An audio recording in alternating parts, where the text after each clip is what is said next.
Welcome to Season 2 of Producer Points. My name is Justin Gamella, and I'll be your host.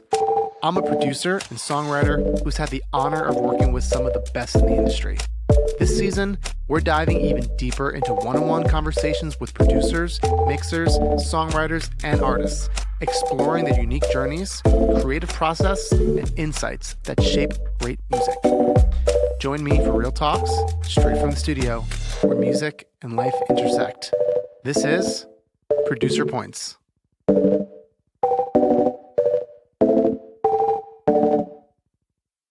Today on Producer Points, we're sitting down with a producer and songwriter whose work continues to shape the sound of indie, pop, alternative, and rock.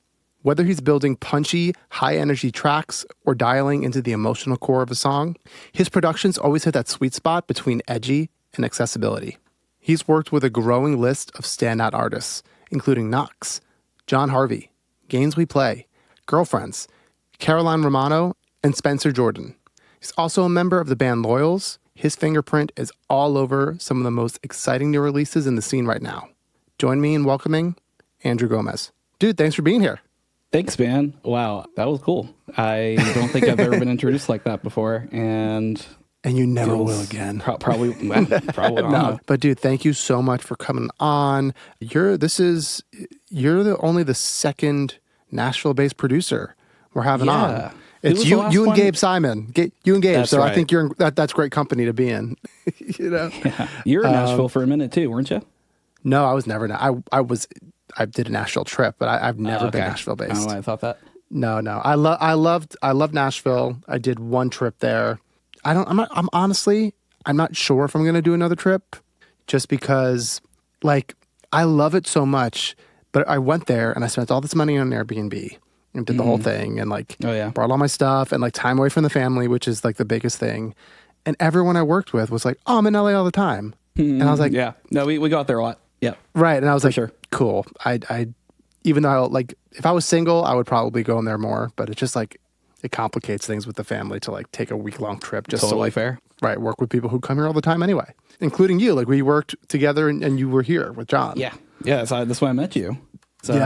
Almost 2 years ago now. It was in summer it was a little while ago. 2023. Yeah, something like that. Yeah. Where have you been to LA since? Oh yeah, a bunch of times.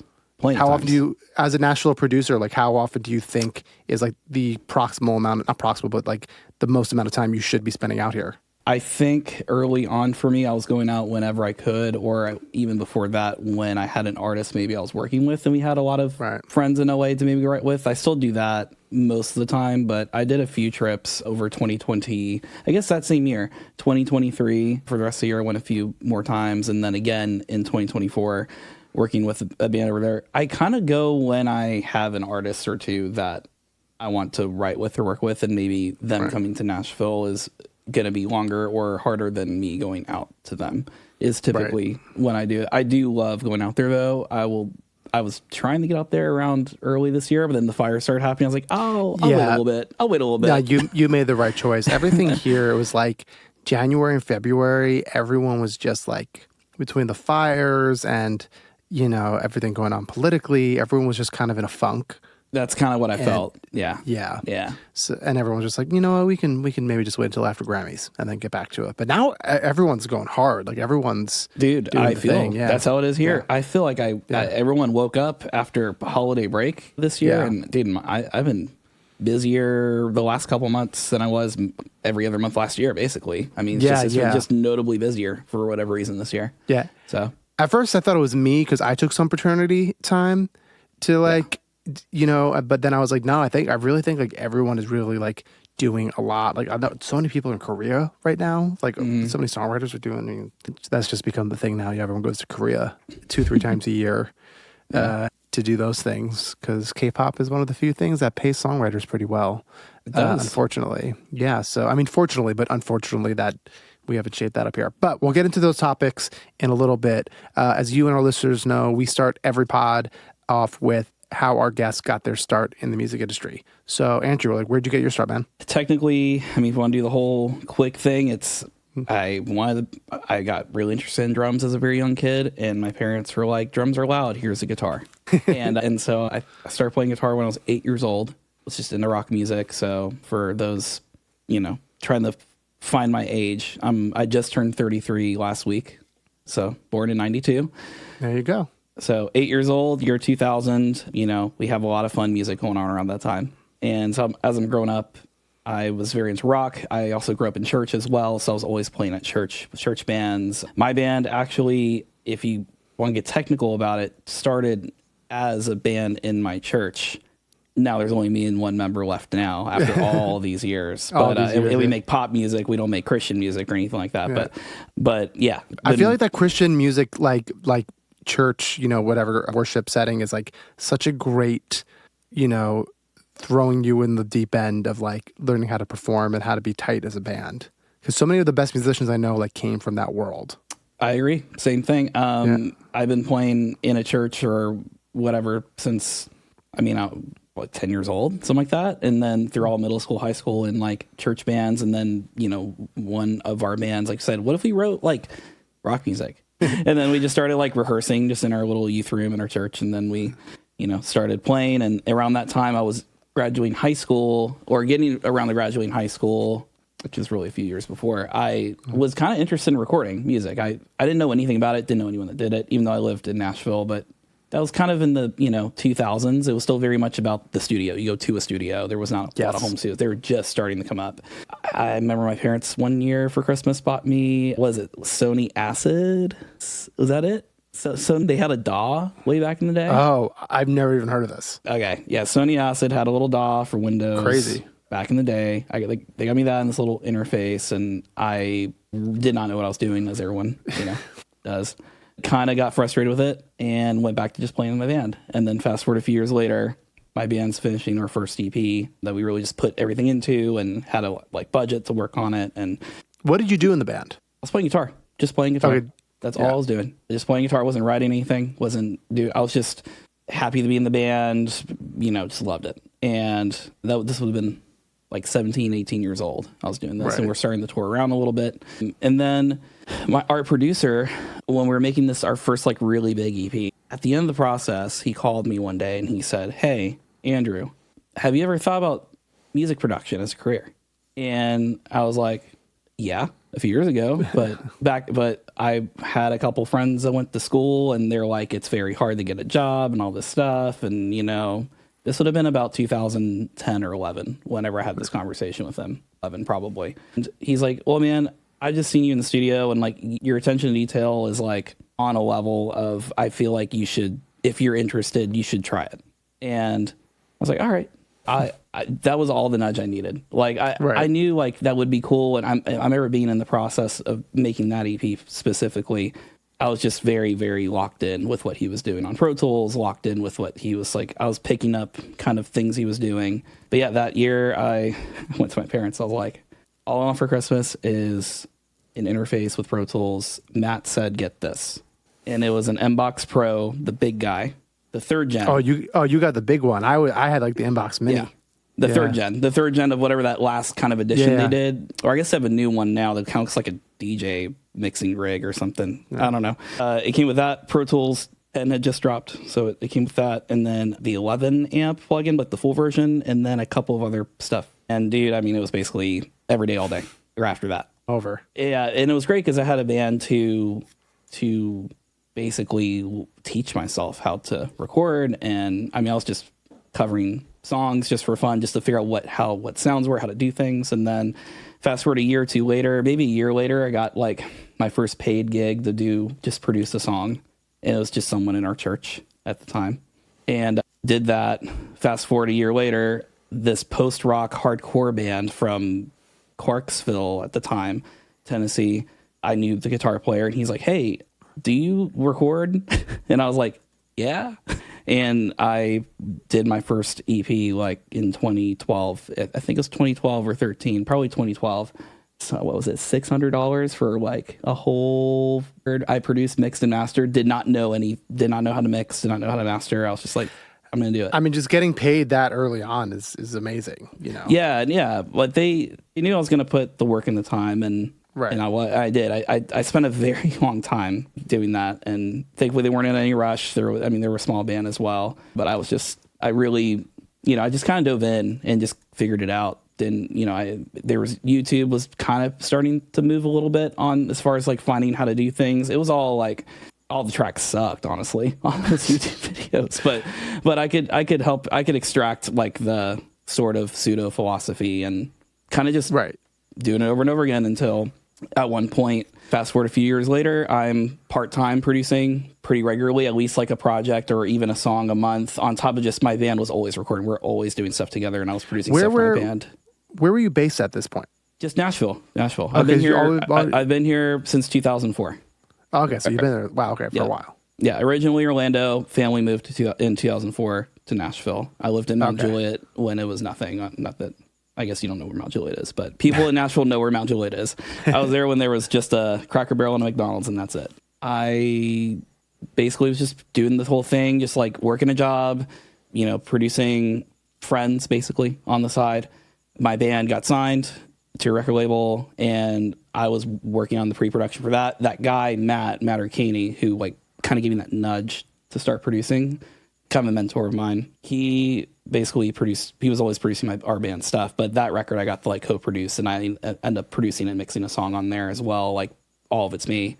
And then I did everything else basically. Amazing. But at that point, around 2017, I got a phone call from a guy, unknown number, and not unknown, but 615 Nashville number. Right. Didn't know who he was. And this guy, this producer, he said, "Hey, I know you're A&R at the label." He was showing me your band's unreleased album. I think it's awesome. He asked about I asked who produced it. And he's like, "Oh, Matt produced, as well as the guitar player, did a lot of like the more like kind of pre-pro and like arrangement stuff and just all sorts of, all that." And so he's like, "I'm hitting you up because I need some help on some records." And he basically offered me a job over the phone to just go be his assistant, and just overnight. I did not know who this guy was. I was just like, "Okay, cool. Yeah, I'll give you a call back later," And this was like a paid assistant job? Yeah. Wow. And I was like, "Okay, this is crazy." So I called Matt, my mentor, and I was like, "Hey man, I just got a call from this guy," and he was like, "Oh man, you need to say yes." So the guy, his name's Pete Kipley. This guy in the Christian world, because Nashville, there's a lot of Christian producers and country as well, obviously. He had done "I Can Only Imagine" by Mercy Me, which is one of the biggest songs of all time, definitely the biggest Christian song of all time, and had a crazy, huge career, and lived in Franklin, and just had me working on a record with my band's A&R. And he was like, "What's going on at the label?" And he's like, "Oh, check this band out. They're awesome." And he's like, "Who's this?" So that essentially out of the blue. And I remember going to work the night. I was working at T-Mobile at a call center, working at like a weird shift. It was 3:30 p.m. till midnight, Sunday through Thursday. Ooh, and I did that. One. I picked it on purpose because I wanted session time during the day. And I would just go to work. I would do early session, then go work, and then I come home at midnight. I'd probably work on Pro Tools for another hour, go to bed at like 2 a.m., wake up at like 9:30. It's like over and over. That's where the Nashville session time works. Here for me, like when I was working my job, because for our listeners, like LA sessions like are usually 12, 1 o'clock to like 6, 7. And I'm so over it, but it is what it is. It is. And I was working in the mornings. Like I was like getting up super early. I found like it was like a nannying job. I like drove over to this kid's house and I had to be there like 6:30 a.m. And then you're in the studio till 10 p.m. Yeah, I mean, if not later, yeah. So it was, it was rough days when I first came out to LA and like doing the thing. When you're ready, this just songwrite all day. Just move to Nashville, dude. Right? Yeah, it is true. I mean, I think it's like, it's in the terms of pop music, right? I think it's a really good idea to like start out in Nashville. It's cheaper. You can build up your credits there. And if you ever want to move out to LA, great. And if you want to stay in Nashville, like also great. But I do think it's, you can like build yourself up in a more efficient way starting out in Nashville potentially. Yeah, well, everyone here works during the day. Like, well, that's just like sessions start at 11 and people are home by dinner. Like, that's just every day. I know. I wish. I'm trying to do it here. I wish. Hey, you know what? I bet there's some people wanting to do that. You can start a movement. No, there are. I mean, now that I have this second kid, I've been pushing with my team like very hard. It's like ask for 11. And if like I don't push too hard, if like people are really grossed out by it, we can like meet in the middle and do a 12 start. Yeah. But I've gotten a couple like people being like, "Great, I love an early start. Like this is amazing." It's great, dude. You feel like you get like a full day's work in, and then you can just go eat dinner. Maybe work a little bit later if you want to, but you've done your job. that day. Yeah. You know? The only thing, and maybe I'm curious your take on this, because you come back and forth, where I feel like the one problem with the 11 a.m. art is that people, like, maybe just because people in LA aren't as used to it, but like people aren't eating lunch and then they're getting so hangry by like 4 or 5 o'clock. That's a good point. So there's a lot of different people in Nashville. I mean, there's like very traditional country Nashville, Music Row, like where they have all the buildings for all the labels and the PROs, and they have their rooms, and people are there. Like they do one at 10 and one at like after lunch or something. Right. I think people either one, they usually just adjust their lunch to later lunch. Usually we'll get into a thing, get an idea, and then we'll like go grab some food at like 1 or 2 o'clock, or we'll just DoorDash something. Some people come in and they bring food that they've prepared. Yeah. I mean, those are people that are like, you know, they're not like me. They're not as responsible as me. I wish I was that, you know, like. I mean, like I'm working from home, so it's easy for me to just go inside and grab lunch. But like, I appreciate when I was in Nashville, my only trip I did there, where it was like, yeah, we either ordered in lunch. Like I was obviously ordering a lunch because I was, you know, I couldn't really bring a lunch with me. I was, exactly. You know, and you're in Nashville, get some local food. Oh yeah, no, I love. Oh man, I had so much great food there. But yeah, and then like, but what I was saying, it's like what ends up happening here is that you start at like 12:31, and then it's going into dinner, and then like now that you haven't had dinner, you're like even more hangry, and it's just like that's why I have you know, little tip here for producers. I have so many snacks, like not like bullshit like candy. I have like good healthy-ish like trail mix. Filling like, snacks. Right. Yeah, like things that it's like, okay, I'm gonna eat this, I'm not gonna have like a sugar crash. And it honestly, I think that's like actually funny enough, it's like a huge game changer. Because like you can sense when people are dying, and then I just like casually be like, oh yeah guys, I have like a snack thing up there if anyone wants anything. And everyone's like, oh yeah, no, this is exactly what we needed. And then they perk right back up. All right, but so you're doing your band, start assisting for Pete. Start assisting. Where's it go from there? I just basically was with him for most of that year. Worked on a few records. The very first song I worked on actually won a Grammy, which is kind of sick. Oh wow! And yeah, I worked with him for a little while, and then by the end of that year, like, we don't have to get into all this either because it's just like it's not really important to like the story. But I got married when I was very young, and I was going through a divorce that year in 2017, and whenever that all kind of finalized and we had sold our house and all that, I had all this extra cash sitting around. And when me and Pete stopped working together, and I was like, you know what, I could probably live off this for a bit, and I'm going to just grind. Like, I'm going to go to every show. I'm going to go meet everyone in this town. This is not a big town, and I know I can find the people that aren't trying to do Christian music, not trying to do country music. And at that time, 2017 Nashville, there wasn't a lot, but everyone knew each other. So I just tapped myself into that crowd. And, you know, it turned into just a lot of rights with a lot of like Belmont students, because you get so many people here that come to Belmont for something. A lot of really great songwriters come out of Belmont, but a lot of them do artist projects. So I'm just doing a lot of that. You know, had friends of friends, mutuals. Like by the time that money ran out from when we sold the house and all that, I was so busy. Like I was doing something every day, and like, but I kind of did that grind. It was a lot of just indie grind, a lot of like unknown artists, like how everyone kind of starts. Some of them became something, some people just, you know, didn't. And when you say that grind, like just for our listeners too, right, where it's like, are you mostly working on back end, or you're charging small production fees? Like, what was that looking like? This would have been 2017, 2018. I would call this era between 2018 and like COVID, or a little after, through COVID. Yeah, I was always charging up front. I honestly didn't really start taking percentages until around the COVID time. I think for a lot of kids, especially the ones going to Belmont, like I think there was expectation that I have to pay for a production maybe back then. That's changing a little bit now because people have introduced like Wayne and master points and stuff like that. Right. And that's way more popular now. So it ends up being either all that or a mix of both somehow instead of just the full rate. So yeah, it was a lot just whatever rate. Now I didn't have like a crazy high rate. I was still I played the game of like, could I just meet everyone? And if I just do like a song with them, I know I'll have them, period. Like, right. And because there just wasn't a lot of people around here doing what I was trying to do. And what I was trying to do was like, hey, other music exists other than country and Christian here. And I do not want to be part of any of those worlds if I can help it. Right. I grew up a Warped Tour kid. I grew up going to, if you're from Nashville or remember the days, Rocketown, that really famous venue there. That's where it always was. That's where all the bands were playing. And that's just where my heart and soul in music always was. And then over time, I acquired like a really heavy pop taste. Like I just loved, I don't know when, I think around like honestly around 2018, I would say. I was like, man, pop music kind of rules right now. Like it was like Billie was like becoming really popular. Her first album wasn't out yet, but that EP was out and it was awesome. And that huge EP, yeah. And I remember like Charlie Puth, Attention, when I heard that, I was like, wow, this is so musically interesting. And like, you know, that whole Voice Notes album like is one of my favorite records ever. It's just a masterclass in pop everything. Yep. But I was like, man, I'm going to start, like, I want to do more of this. So I did a lot of pop music between 2018, 2020, and then when COVID hit, that's when, you know, everything changed for everyone. And then it sucked that it happened, and it sucked what the world went through. But on a creative side of things, I think it really woke up a lot of people. I think a lot of people just realized, life's too short to play by the rules. I just want to do what I want. And around here in Nashville, you started seeing artists like Charlotte Sands pop up. You started seeing, well, she was already doing the pop thing here for a few years, and then she did Dress in 2020, and that's when it just... Oh, you know what? I'm such an asshole.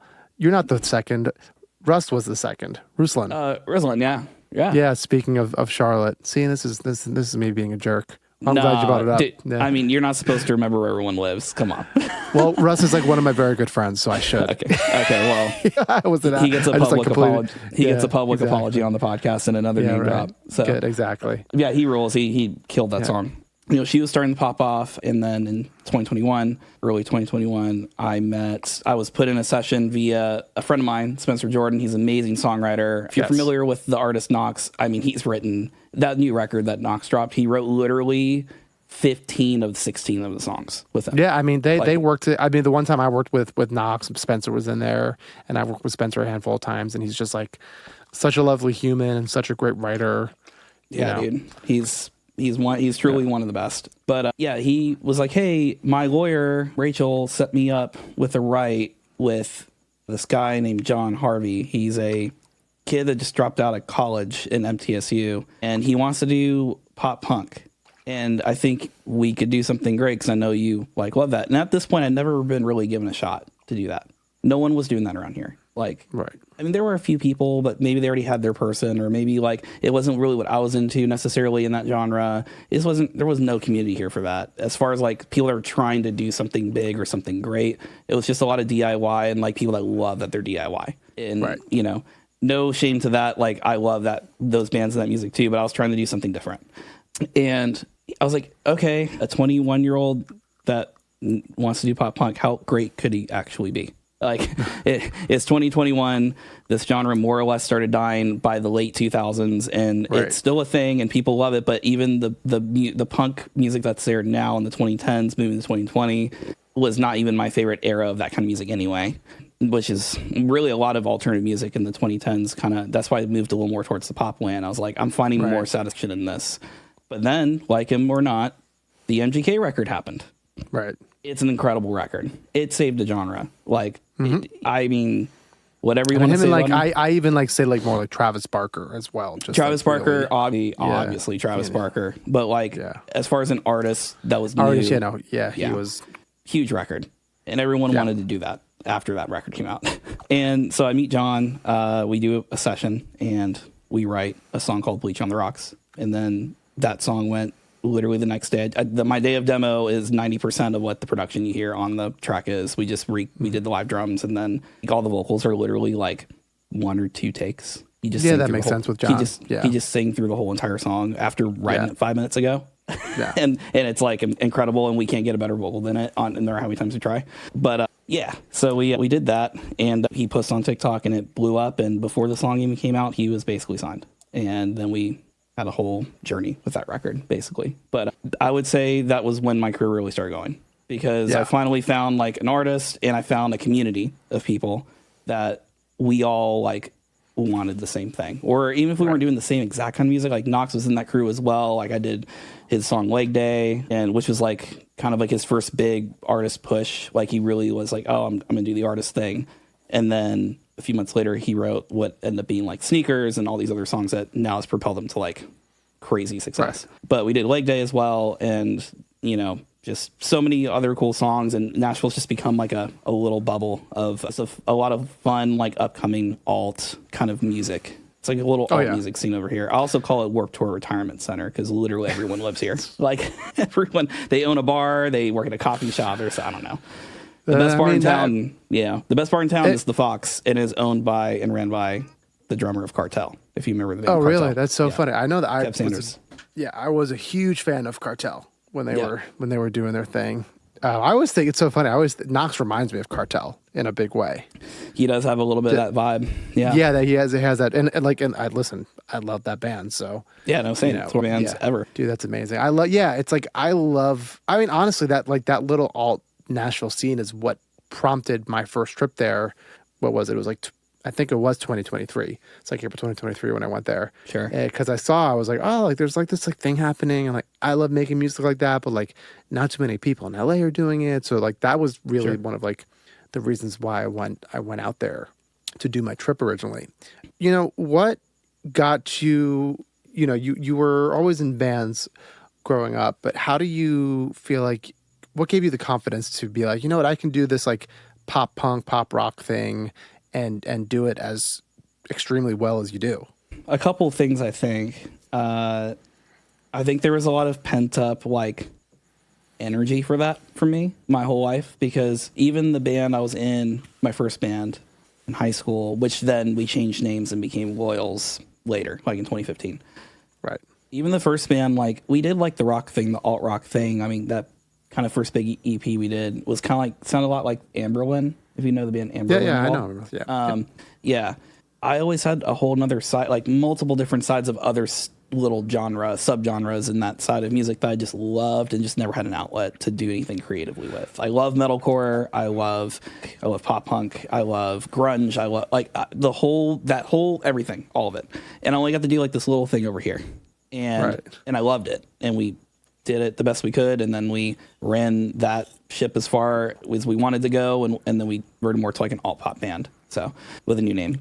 But yeah, so I always just had like excitement and energy, and just like was always just looking for opportunity to do anything in that world. So I think once artists started being a little more interested in putting some like distorted guitars on their stuff, which was happening a little before COVID, but like we weren't. It was still like a pop song, you know what I mean? It just shows how like that pop music is just kind of an amoeba of just anything else that's cool at the time, and you just put it on. It could be whatever it needs to be, and that's why I've been loving pop music the last like 7 years, basically, like very intensely, because I feel like kind of anything's game as long as it's cool. It's like genre doesn't matter if it's like a good song or cool concept. Like that's really all it matters to people, which I think is really awesome. Yeah, there's not people where it's like. That, like back in my day, it was like, I was an emo kid and I liked hip hop, and it was like different, like people like different kinds of music. And now it's like everyone's just like, I kind of just like everything. And that's so much more the norm now than it was before. Awesome. I think artists should be very, very, very excited about like the pop sphere right now, because it's literally anyone's game. Anyone can compete if you have a good enough song, if you have a great something to say, and you have. It's just so much more accessible as far as just on the genre side of things than it's ever been. Like anything can go right now. It's awesome. Yeah. And I just love too that like no one's ashamed to be like, I love the new Sabrina Carpenter and I love this really obscure indie band that you've never heard of. Exactly. You know what I mean? It's like I don't know if people were like admitting to like I love Britney Spears and Blink-182. It's like, well, both those things are different, my friend. When I was a kid, when I was a kid, it was the rock kids weren't allowed to say anything about. I know, yeah. Yeah, it was like, you like girl music, okay. That's what people would, that's why I remember kids like back in the day in high school and middle school saying like, it's like, oh, it's too girly for me. It's like, this is about to be the biggest song in the world for like the next, like Toxic by Britney Spears is like one of the best songs ever made. So yeah. I was always like unabashedly ashamed because I definitely was an emo kid. Like I was like in the Long Island, alternative music scene, but I also like, I never hid that, like, I loved the Backstreet Boys. I loved NSYNC. I loved the Justin Timberlake albums. I was always, like, bumping those. And, like, I had friends be like, what do you listen to this Justin Timberlake album? I'm like, this is one of the best albums of all time. Like, what are you talking about? Like, Justified and oh, my God, Future Sex Love Sounds. It's just, like, Great record. iconic music. Yeah, it's iconic music. And people are trying to tap into that, a little bit of that vibe nowadays again. I mean, everything's cyclical for sure, but like, I mean, dude, Tate McRae is just like the new Britney Spears in some way, or at least like what this generation's Britney Spears, I guess, is. She right now feels like she's like the iconic like pop artist. Yes, right. She's what big pop was in like 2000. Like this is like, whoa, this is, you got to dance. You have to have the craziest production on stage. Yeah, it's like it's big. Everything's big. You know? She's doing a different thing than like the Chappells and the Billies and you know everyone else, and even the Sabrinas, right? Like Sabrina's like not like she can dance, but she's not a dancer. Yeah. Like, but her shows are like high production. Like it's all like it's almost like a play. It's like rehearsed like play almost kind of vibe, you know? Yeah, and it's like that's the thing about like, you know, people like, I think it's people like to shit on Tate McRae because it's like easy to, because they're like, oh, she's just making like pop music. And I'm like, I don't think you understand like that she's an artist in a different way. Like that girl was a dancer first, and like she is like such a good dancer, and like that it's a different show, and I like watching different shows, you know? Yeah, no, absolutely. She's absolutely insane, and I love looking forward to any new thing she puts out, because maybe 20 years ago when I was a kid, I was like, Britney Spears, 'cause I was a little kid, but now I'm like, man, Tate McRae is like, she's the shit. Britney Spears was the first album I ever bought. Really? Which one did you get? The first one. Was it Baby One More Time? The one where she's like this on the album cover, like looking up. It's the one with Email My Heart on it. I think that's the first. It was the one. It's the one that had like Baby One More Time and those ones and like Stronger. I think was it called Baby One More Time? Now it's gonna bug me. Britney Spears' first album. Yeah, Baby One More Time. I know my stuff. I have that album in my head. But yeah, it was like the first one I bought. I went to the record store. Such a weird thing to say. I know. And like bought that one, and then the second album I bought was one of like the Backstreet Boy albums. Nice. And then after that, I was in like every album I bought after that was Linkin Park. I was all. I mean, dude, why wouldn't it be? It's 2003. It was biggest band ever at the time. So good. God, I love that band. You know, I wanted to get a little bit technical here. Do it. One of the things I love, I mean, listen, I'm a guitar guy. I have 15 guitars on my right side over here. Is I love your guitar tones, you know, especially in the most recent one, you know, in your more recent records, ones you've done with John and Knox and all those guys. What's, you know, your typical, just more recent guitar chain? Are you doing real amps? Are you doing amp sims? What's the vibe? Well, I don't even have to go recent. I've been doing the same thing for like 4 years. There you go. I found a thing. I just kept doing it. Great. What is it? I bought a Helix, and I just like got a bunch of IRs, and I just have a bunch of Fender guitars because I love Fender, and I have a 1998, two of them actually, 1998 Fender Tornado, if you know what that even is. No, I don't know what that is. It was not really a popular guitar. 98 to 01, they made a guitar that was like their challenge to Gibson. And it's not spelled like tornado, it's Toronado. Yeah, Tornado. Yeah. Oh, okay, I've seen these guys. Yeah. Yeah. So I've never played one. Yeah. They're sick. I have two of them. Like I said, same year, same everything, just different color. What do you like about them? Like, what would you compare it to, or like a mixture of for our listeners? It's kind of like, some people say it's like SG, which is weird because I've never been like a big SG guy. Right. It kind of has just a little more meat to it, I guess, than Fenders typically do, but it also has a little bit of that bite that the top end has. So it kind of just cuts through really nice on a mix. Yeah, I had a Vox AC30 hand-wired Dream amp, wanted it whole life, got it, toured it, loved it, recorded it a couple times, it was cool. Band came over, they had the Helix 4 units one time, and I was using some plug-in amp sims too at the time as well. And they were just showing me around it, and some of the interface, so I was just like, oh, this is like really easy for me to like pick up. And this sounds really good. I don't know. You're making me think about like selling all my gear and just getting this thing. And then I just kind of happened, full story, like a circle around that first band that I recorded ever, first paid project, little post-hardcore EP. The guitar player from that band hit me up randomly when he saw I was selling all my stuff, because I was selling my pedal board and my amp and all the stuff, really nice pedals, Strymon, all the things. He's like, hey, I actually have this Helix 4 that I thought I'd really like, but it's just not my workflow. I'll just trade you for it if you want. And I was like, this is exactly what I want. Let me let me get that. So we traded it. I've been using it ever since. So I guess that would have been around 2020 when that happened, around COVID. And yeah, so my amp situation, like just the straight, I mean, it's honestly just a guitar into the Helix with most of the time it's the AC30. They have a few AC30 models on there. I think the one I pick I have a couple, but I pick the hand wired and sometimes I pick the regular one sometimes. Are these the ones that came with like the Line 6, or are you like searching the web for like IRs that you download? No. I only use the amp head, because the way it works on Helix is that you have amp head plus cab, which is what is like you're just going to use the Line 6 stuff, but you have the option of doing just the amp head, so you can put your own IR as the cab. Oh, okay. Yeah. So what's that? So what are like? What are you running it through? I use Own Hammer is the brand I go through, or I use. Oh, I've never heard of that They're very before. small.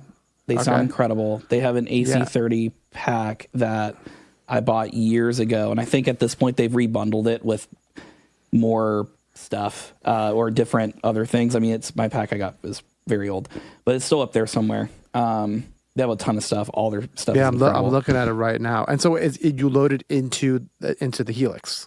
Yeah, and they have a plug-in, and they also have the hardware. I usually run my guitar through the actual hardware unit, and I have two XLRs going out to my Apollo, where one's the amp and one's the DI. Okay, very cool. If I'm doing a stereo thing inside the Helix with the effects, I'll just play it really well and print the thing. I don't know, but I end up most of the time just using the DI, ironically, just with the Helix native app, which is literally the same thing as the hardware. It's just the hardware. I have no latency. I can literally track in a Pro Tools session with my entire mix bus on and like no latency, because I'm monitoring my Helix. It's why I have the Kemper for like that reason. It's like I just want to like play and like not have to worry about latency, and I want to like play with my effects and also I don't have to turn on Pro Tools to play my guitar. I can just turn on my Helix and we're good to go. Exactly. So much fun. It's very fun, but it's just literally the whatever their AC30 is. I mean, I use a couple different models, but my starter is usually an AC30, and I'll maybe put a Timmy in front of it on the inside. They have their own little version of the Timmy. I'll put that usually in front of the amp if I need it to be a little more. I'll sometimes do little compressors in and out, but like honestly, I just kind of get a really solid tone that like feels pretty good and still pretty wide as far as like it's not too processed. It's just like a great start. And that just gets dumped in the Pro Tools, and then I'll put, some more stuff on it. Shout out Waves, Renaissance, just the best ever. Like the Renaissance Axe plugin? Every Renaissance plugin, literally any. But yeah, Renaissance Axe, I think that's been on every electric guitar at least, chain since like the first year or so I started even. So are you even compressing like super distorted like rhythm guitars, or like sometimes on the way in? I have a little compressor on my Helix chain before it hits, Right. But I don't have any hardware. I've for whatever reason, like there is some hardware I'm interested in getting, but my setup is 100% in the box like right now. Damn. And I've done some things in the past. I don't know. I think I just I just try to make everything work with as little as possible, because it's so easy to travel. It's so easy to work anywhere. I mean, I would like to get maybe some hardware at some point, but I'm not even at the point where I'm like, I want to build a studio around that, if that makes any sense. Right. Because right now my studio is in my house. It's me and my wife bought this house in 2021, and there was like an extension made in the house with this massive wood panel living room in the 80s. Or it was before, it was the 60s when they built it. And so I put my studio in here. So it's technically half of our living room. It's like a 2-tiered thing. It's kind of hard to explain. I mean, I can see it behind you. It looks cool. Yeah. So we have a basement. One day I'll have a 2-room studio down there in the basement. And when we finish. It's just a lot of money to do that right now. Yes. It's all waterproof, so we got that out of the way. It's all good to go. Good. No worry about flooding. Like all the flooding. And don't have to worry about that. But I think down the road, like when I do like a more proper build and like a more permanent maybe spot, there'll be some hardware in the mix there for that. But I'm like very happy with just the UA stuff, just the Unison pre's and a bunch of stuff. It's just, I don't know. Like when I track drums, I go to a studio for that, so I'm getting all that hardware mojo on the way in. I don't track live drums here. Yeah, I'm just doing everything in the box here, and I'll go somewhere else if I need to get something through hardware, because it's Nashville. Everyone has something or a spot or something. Right. It's super easy.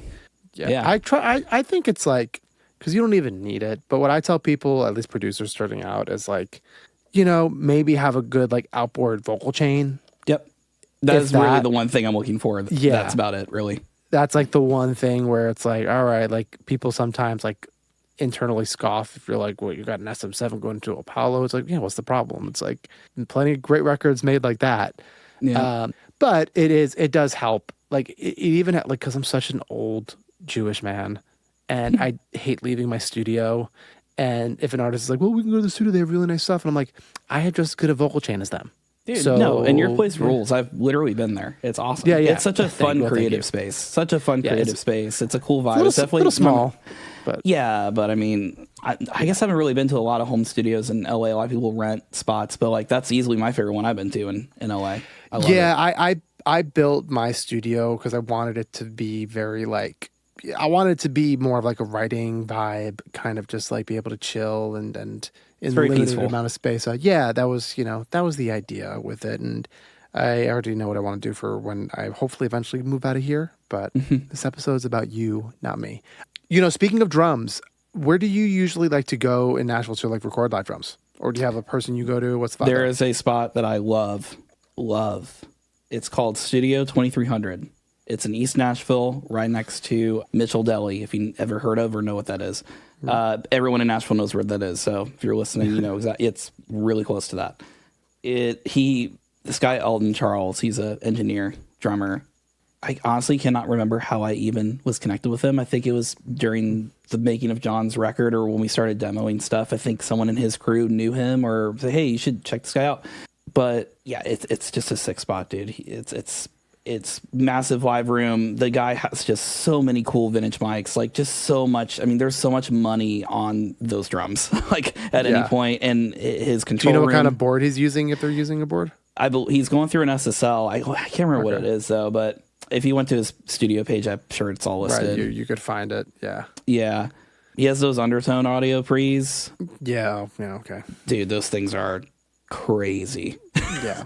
He has them. I think everything runs through those before it hits his SSL. Right. I think. That makes sense.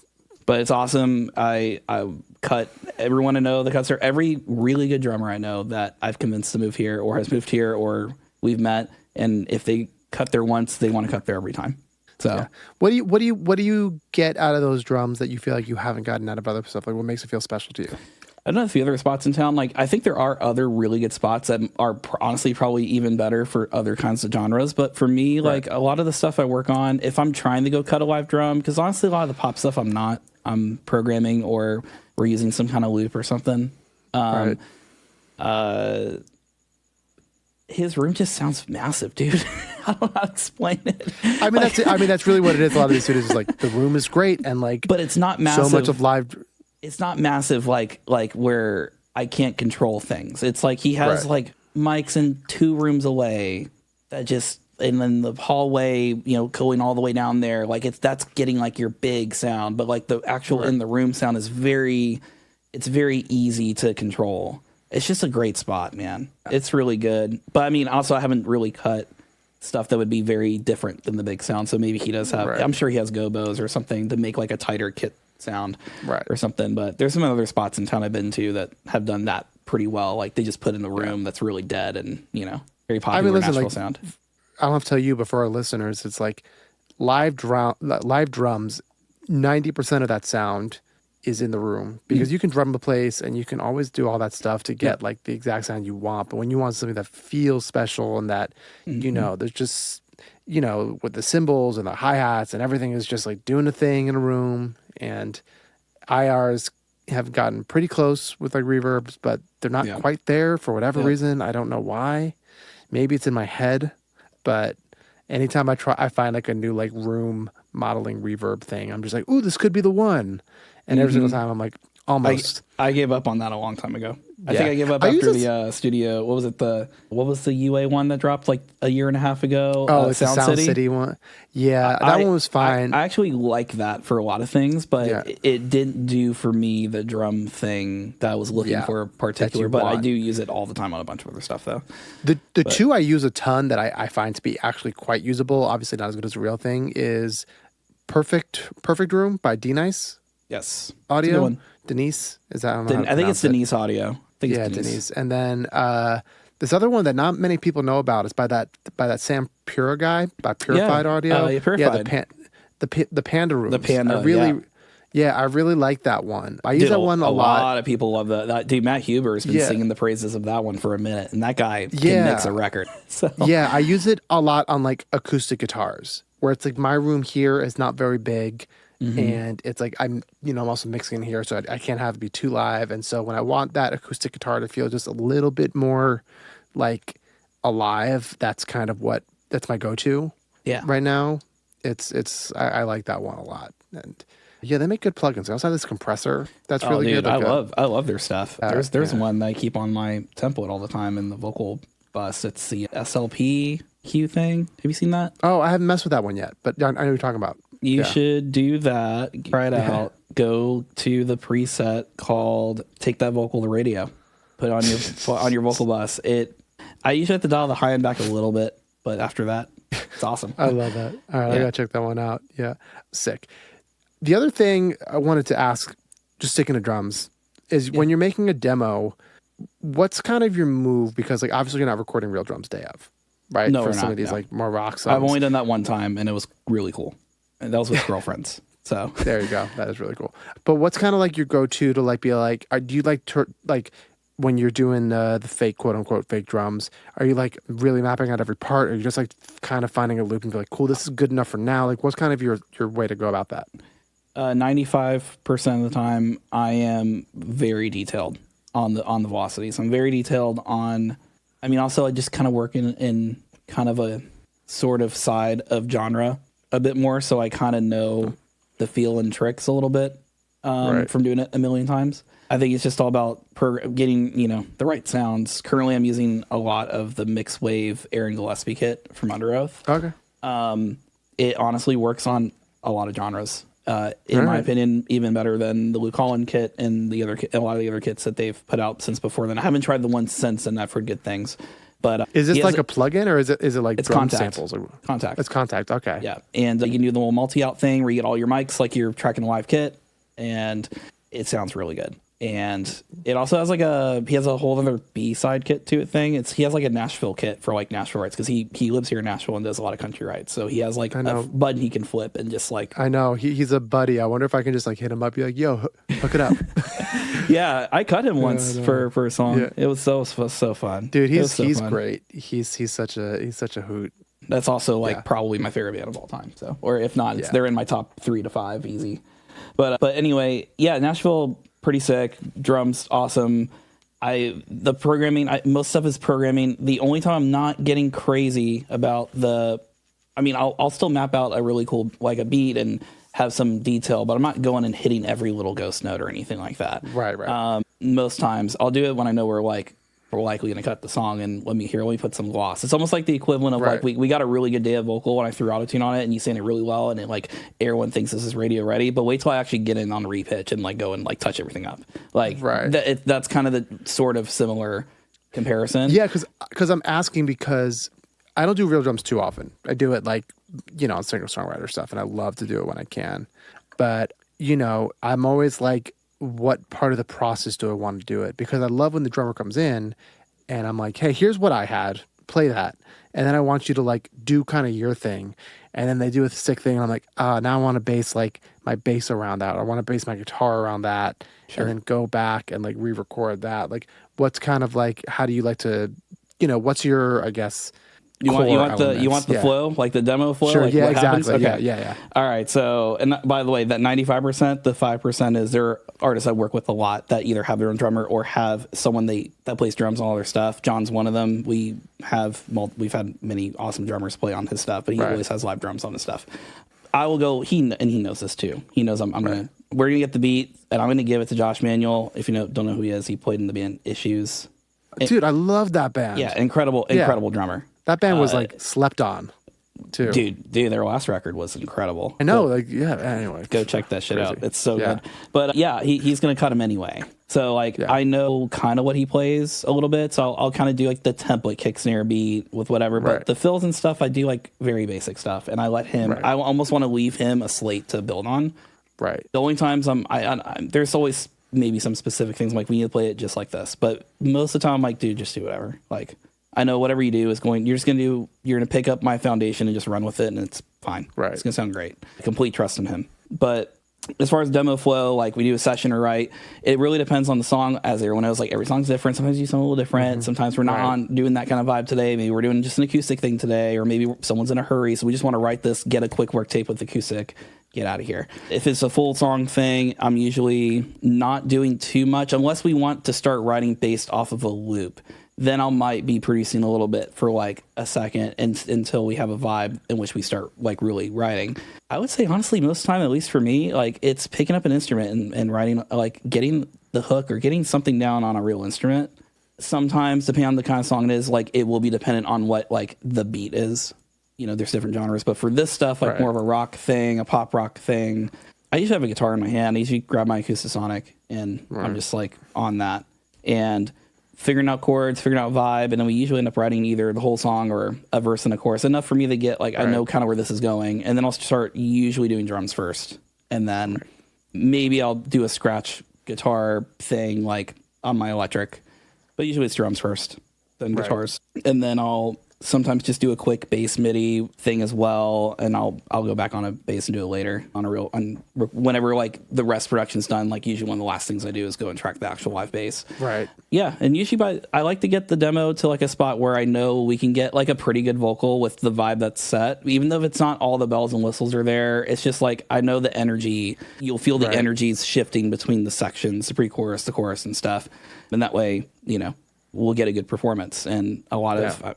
Not to my own horn, but a lot of day one vocals make it to the final with me. So I know that's a thing with a lot of people, but like it's kind of crazy when I'm actually, it's weird when I'm actually tracking vocals for like the lead for like a chorus or something not on the right day. Yeah. It happens. No, I mean, that's what I mostly do. It's why I'm so adamant about like when we're writing it that day, everyone's like, can I just like put on the SM7? I'm like, no, like go on the real mic, do it for real. Because there's something about like day one vocals, and whether it's demoitis or not, it's a thing. And I want to make sure that like we have something. And I also, maybe it's just because I've been doing it for so long in LA, but like I love building the production around like a finished vocal. Same. I think I feel the same way. I'll get it there enough and I'll be like, hey, I kind of want a vocal so that I can know like the relation of the vocal to the production, like how much, like I don't want to, I'm not trying to overcook. I want to, if anything, I want a vocal and I'm going to know exactly what's left in the production. Right. It prevents me from overcooking because I know what this vocal's doing and I don't have to like make up for it in other ways. Exactly. Which means your song is probably stronger.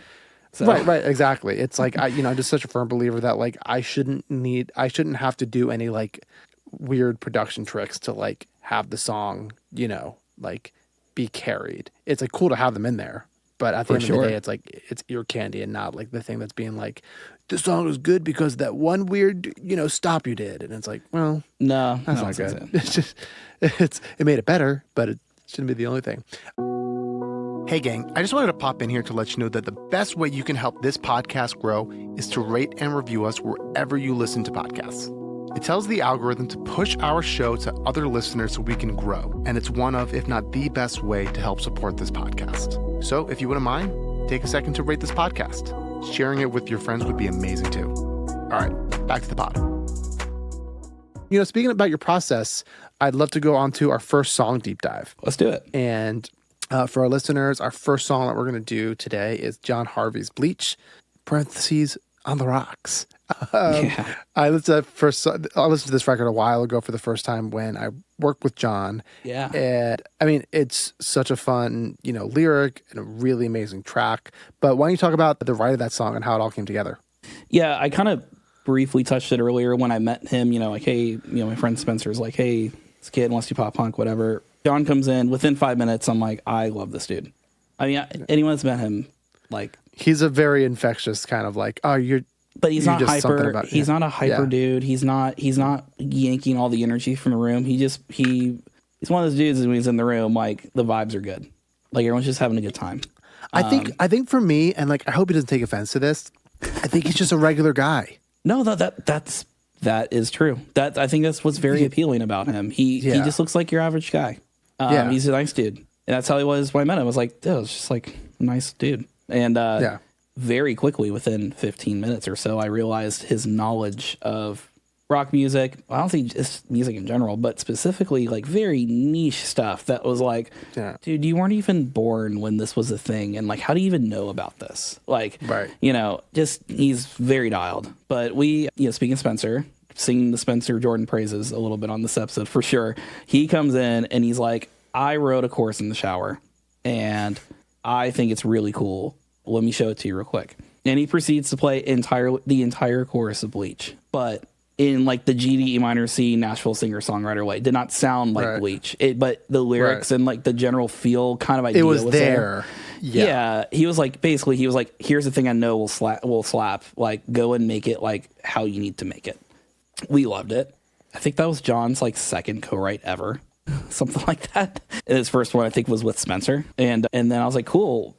I mean, he probably showed up like around 11. By like 4:30, 5 o'clock, he's leaving. And his manager at the time, his day-to-day manager, I don't know, he texted me like an hour. He came by to hang out like when we wrapped up. It was one of his frat. But he, by the way, just to set the stage for John, he literally dropped out of MTSU, Middle Tennessee State University, was a frat guy, living there, like living at the fraternity while he also was just not going to the school anymore.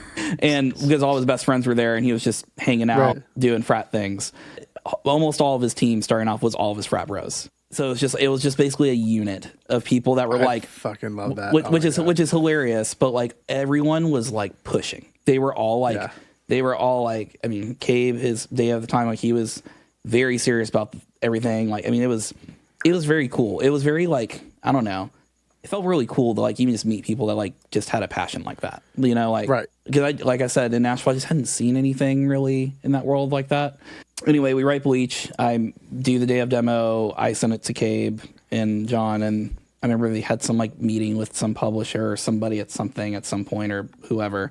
Like, this is like the best song we have. Like, we have to, if you can get a demo as soon as possible. It's like, I think I'm on cloud 9 because I'm like, oh shit, like this is what I've been trying to do for forever. Like, I love everything I've done. I love pop music, all that. But like my first love over here was rock music. Like, and like, this is a little like it has a foot in the MGK, like pop punk thing. There's the trap hats and there's all the things. Right. But the soul of it was like, it felt right. And that's kind of, it felt authentic. That's really what we were chasing with that record.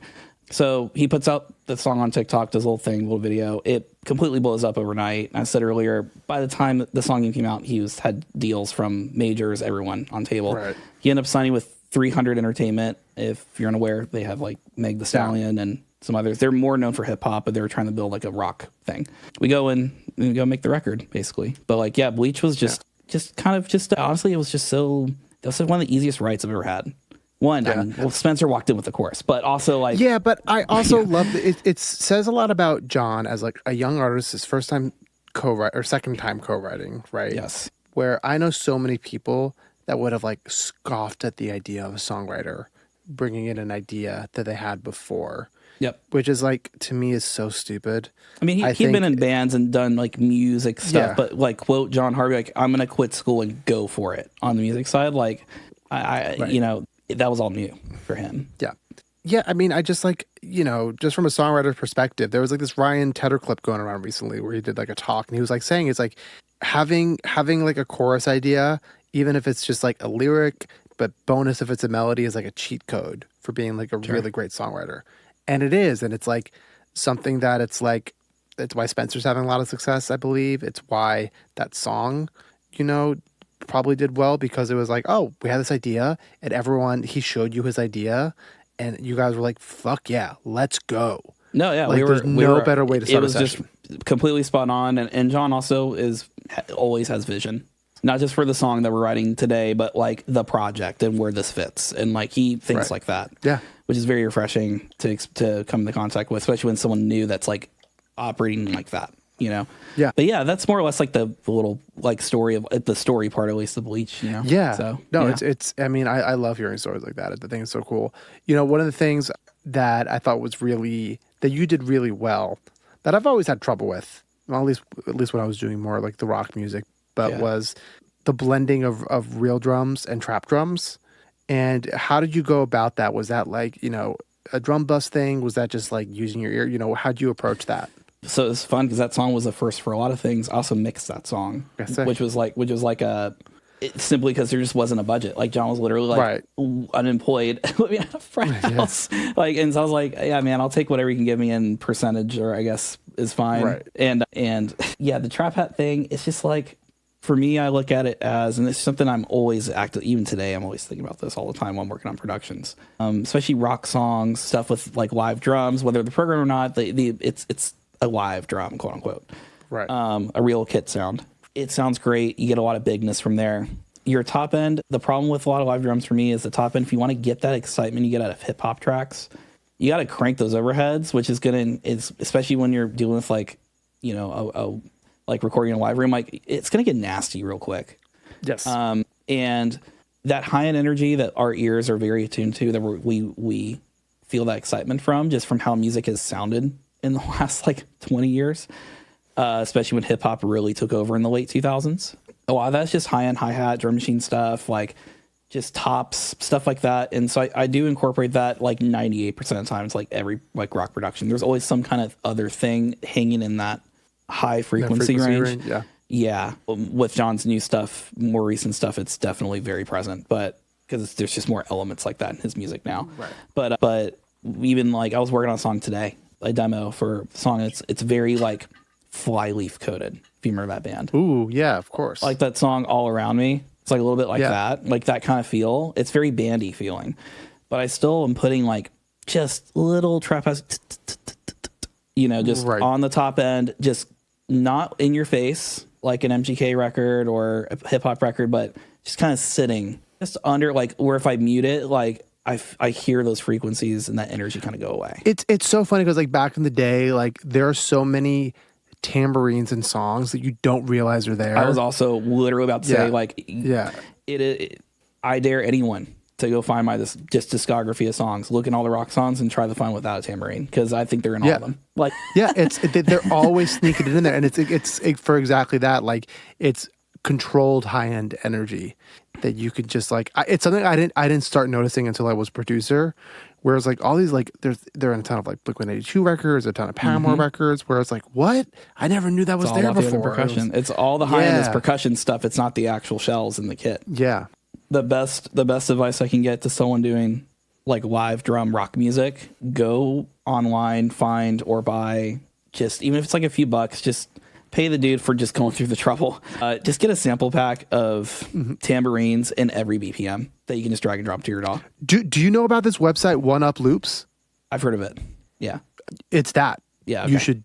Yeah. That website is like, it's incredible. It's like literally they have hi-hats, they have, you know, tambourines, they have shakers, like cool. literally recorded at every BPM. Do they have different time signatures, like 3/4 or 6/8? I believe so. Yeah. Okay, good. That's always the headache. Yeah. No, if you don't have a real one, they'll actually like record. No, you know, exactly.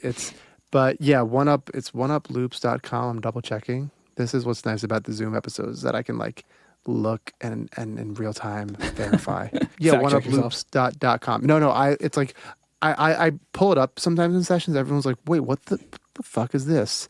And it's like, oh yeah, it's just like this thing, and it's cool. I'm gonna bookmark it. I'm gonna look at it. That's sick. What's also really cool is they like everything is recorded on like 10 different mics, and you have different like the 10 different mic choices as well. Sold. Yeah, it's super nerdy. I don't think it's for like the regular like producer who are looking to work fast. This is for me. Yeah, it's really nerd. And they have really great like kick and snare one shots in there too. So anyway, a little plug for One Up Loops. Maybe they'll sponsor. Who knows? We'll find out.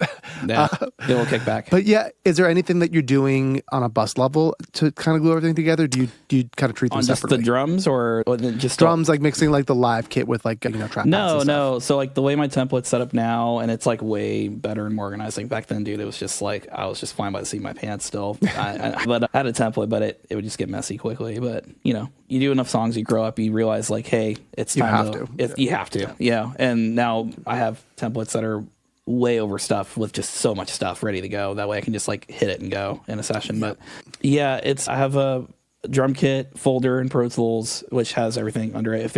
I do a lot of multiple drum kits and songs too. Mm-hmm. I'm doing a lot of that recently, where I love doing like a superior drummer kit that sounds just like really small. Yeah. And then it'll go to like my Aaron Gillespie kit, on the chorus. Right. Sick. That's just something that was always done in like the 90s as well, and early 2000s, like just recording on a different kit for the verse just to like give it a small sound. But I'll have that in a folder, and then I'll have perks / beats, which is basically anything that's not a live drum kit goes into its own folder. And I kind of mix at a track level usually as much as I can. I did so much top down mixing, and I still do it pretty heavily, and I think it's still great for efficiency and speed.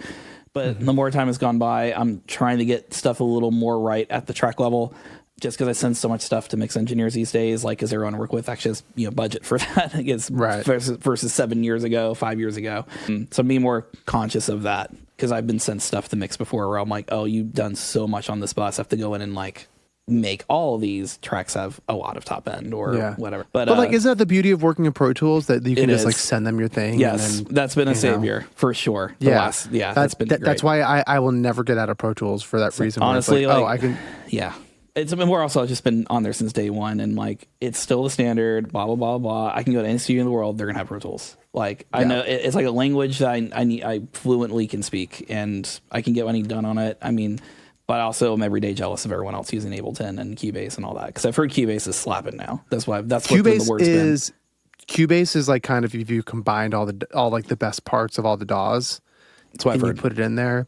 Yeah, and also Studio One as well. I've heard lately in the last couple of years it's just been wild. So yeah, it's like my buddy Ahmad, who was on the pod last year. Like he's in Studio One, he swears by it. Yeah, I almost made the switch to Cubase like 2-3 years ago, and I was just like, I also had like just learned Ableton, and I got comfortable in Ableton. Yeah, I think an Ableton Pro Tools combo is pretty powerful. It's not, I just like, I love the creative flow of Ableton, and I love that I truly, especially in like pop sessions, right? Like how I'm doing most of my sessions is like, kind of like you were explaining, where it's like, I'm in the room and I'm holding a guitar and we're kind of like more writing a song. Yeah. But if I'm in like a pop session where it's like mostly loop based, I want to be able to like keep building out the track and never have it stop. And Pro Tools cannot do that. It just can't. Maybe it will one day, but Ableton can, and it can do it really efficiently. Yeah, for sure. And I can just keep building and building and building and building, and the loop never stops. And like, someone who's trying to write a verse like doesn't get fucked up when I'm like, oh, I have to like arm this track so I can record this synth. Like Pro Tools is for some stupid reason. And I mean, I get my headaches, but with it every now and then. But I feel like when you've been working one piece of software for so long, you get so good at addressing the issues when they come up. Like, no, but that's the thing. It's like, this is an issue I can't address. Yeah, that's the thing. It's like it's something that like it physically just cannot do. Yeah, because I like, let's say when I'm working on a song, I'm not in Ableton longer than that first day. Yeah. The second like we're starting to cut vocals, we're cutting vocals in Pro Tools, and then I'm in Pro Tools the whole time. I meant when I said that, I meant more of like I get like crashes sometimes. And it's like, oh, what's this? And you use it for so long, and I kind of can figure, oh, okay, I know why it's crashing. I know this plugin is doing that. If I just turn that off before I commit this track, I won't have a crash, and then I can just reopen that plugin after, and then. But what's crazy? I used to have those issues all the time, and it's like Pro Tools has been surprisingly so stable for me the last like 2 years. I agree with you. The last 2 years have been like the most stable it's ever been, I think. Yeah, I don't know what it is. I'm just like, and like, because I find it more stable than the other DAWs right now, which is like weird to say. I was like talking to someone about it. They're like, yeah, Pro Tools will crash all the time. I was like, it used to. And now all the other ones crash all the time. We're not in the Pro Tools 12 days anymore, my friend. Like, do you know how ironic it is that like, I'm pretty sure right now, anecdotally, but Logic is like the most unstable of them all. I wouldn't know. I haven't used it I have it, but I don't use it enough to know that. So I have a lot of friends who use it. Yeah, I barely use it, but like a lot of my friends that use Logic, they're like, yeah, it's been a real piece of shit the last like year or two. Where it's just like, interesting. You can make the argument that it's like Logic is definitely not Apple's main focus. Sure, but they still have been pretty good and relevant for so long too. Well, they keep coming out with like really great new features on it. But I think it's like it's been messing with the stability. Oh, I see. Of it. Yeah, the Pro Tools went through that for a minute. When they it was did like 11, and they had the offline bounce, and then the track rate, like that was like amazing. But that was like notoriously like one of the most unstable times in Pro Tools. Yeah. It was like it was bad. But now it's great. Sticking to this song, you mentioned earlier that I mean, we know John is such a great singer, but what was, the vocal production like? I'm assuming it was 1 or 2 takes, and then the layering. What was all that like, if you remember? Yeah, for Bleach and honestly most of the record, SM7 the whole way. I like it a lot more than people kind of give it shit for. There are people who sound amazing on it. I have a pretty good chain that I've made with it. That, well, I mean, very rarely do I even touch anything. Do you feel comfortable like peeking into that chain a little bit and telling our listeners? I mean, I already said earlier, it's Renaissance stuff mostly. Off the top of my head, it's going to be, Insta one's always your tunings, like auto tune or something like that. Right. RVox off rip, not doing any. No, is it doing compression? That one, yeah, it's doing compression, gating mainly. That gate is so good. I always say RVox is the best vocal plugin ever made. Like, you can't convince me otherwise. That's the reason I'll keep paying money to Waves, even if they never make anything else ever again. I'll still do it. That's it. The gate, incredible, and then usually I'm trying to get around like somewhere between 3 and 6 dB of compression off there. Then that goes into a de-esser, RDesser. That one's going for the T's and the P's. And then after that, C6 multiband. I have a Frankenstein preset I've kind of made and stuck with over the years, in that's been updated a little bit here and there. My tastes change a little bit, and usually it's just how much top end do I want or not want. That's kind of where I control top end for the SM7, because you can kind of get a lot out of that with the C6 in sources that don't have it. And then after that is another compressor, I believe. Do you know the MJUC? No.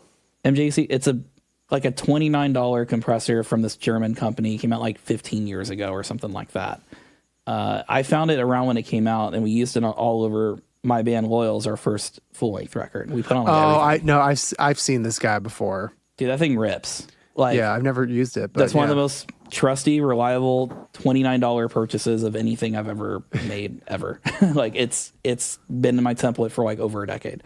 It's usually that on the MK2 setting. There's 3 models. I'm on the middle one. Right. And the sauce with that one is the advanced knob, or the advanced button that slides all the extra stuff down. Yeah, I'm looking at it right now. Yeah, timbre knob, and then there's one that's the first one, I believe, on the left. Yeah, it's a timbre drive. Yeah, that drive knob is magical. It's very good. It's not a thing where when you crank it all the way up, your vocal is just like fuzzed. No, sometimes like it doesn't even hit it too hard. It's just whatever kind of distortion it's doing or saturation. It's like, it's the right kind for a vocal, especially if you're trying to stay clean mostly. Love that thing. Anyway, after that, it'll be another RVox doing more compression, and then de-esser again, but that one's the S's instead of the T's and P's. Mm-hmm. And then usually I have an open slot, and then a limiter. I use just the Avid Pro limiter. Every vocal track is basically, I have that for my leads, and then everything that's not a lead, like doubles or backgrounds. Right. Kind of a similar chain, but like different sort of approach to the curve.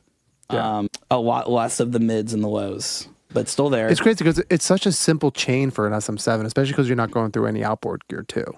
Which is really impressive. A big part is I am doing the 1073 unison preamp on the Apollo. That's coloring a lot going in, and it sounds really good.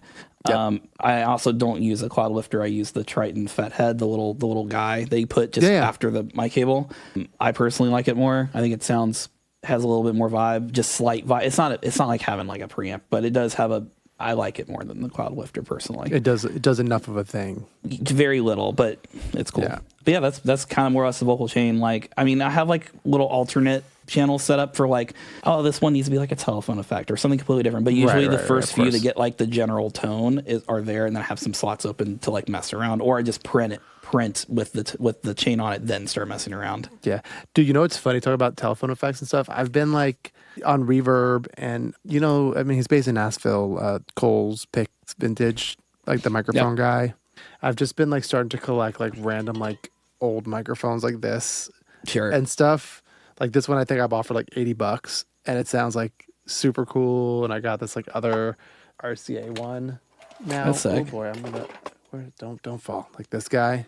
That looks sick. Just like stuff. Yeah, just cool? Like stuff to. They sound like, it sounds like, I mean, they each have their own hyper specific sound. Sure, yeah. So it's kind of just like fun. It's fun sometimes where it's like you just like put someone on there for like an ad lib every once in a while, and like they're inspired by that sound, and it's just like it's such a cool vibe. I'm starting to like, I have all the outboard gear I wanted, at least for this studio, for how big it is, and now I'm just trying to find like cool little fun toys. Like cool little fun toys to like keep it. Like I have a phone microphone over there somewhere too that was like, you know, $40-$50, like little things that like don't cost a ton of money, but I think like are so much fun. I like little shitty 80s Casio keyboards. Yeah, dude, I have 3 of them over there. Yeah, so it's like, was it the SK1 with the little sampling feature? Of course, that thing's so fun. I love mine. Yeah, it's like it's a good time. I have this like random like Yamaha like PS2 or something like that. But it's like a full it's an actual synth. It's not like a sample like synth thing like the SK1. It's really cool. And then just like you know, put that through some guitar pedals and you're having a good day. Oh, it's great. It's just, it's a lot of fun. Dude, I'm so glad I asked about that vocal. I'm taking up a little bit too much of your time here, so I'm going to move on to the next song here. No, I love it. Dude, this record, another John Harvie song called Lost Cause. Yes. You know, we were talking about this. Yeah, it just came out. You were saying, date the episode for sure. Yes. We're recording this beginning of April, but dude, such an amazing record. It's like crazy where it's like, did you mix this one, or was it mixed by someone else? Dane and Rector. You know Dane and Rector? Yeah. No. Okay. He is a producer, writer, mixer guy.